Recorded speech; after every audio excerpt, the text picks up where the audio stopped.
রাজনৈতিক পরিচয় আমার একটা থাকতে পারে, আপনার আরেকটা থাকতে পারে, কিন্তু দিন শেষে আপনি আমার ভাই, আপনি আমার চাচা, আপনি আমার বাবা, আপনার আমি ভাই, আপনার আমি পরিচিত মানুষ, আপনার আমি নিকটবর্তী মানুষ, আপনার আমি আত্মীয়। বাস্তব নাকি অবাস্তব?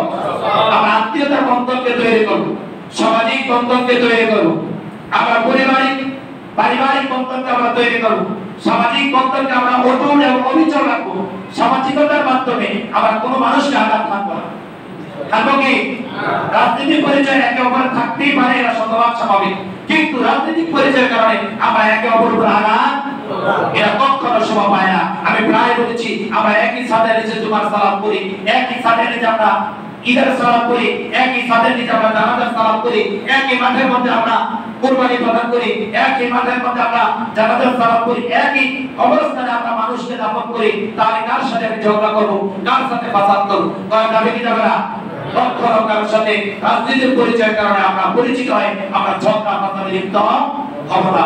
আল্লাহ সুবহানাহু ওয়া তাআলা আমাদের সবাইকে দ্বীনের জন্য, সমাজের জন্য, রাষ্ট্রের জন্য, ইসলামের সুবহান শব্দের বিনিময়ে আমাদের সকলকে মিলেমিশে কাজ করার তৌফিক দান করুন। আমিন।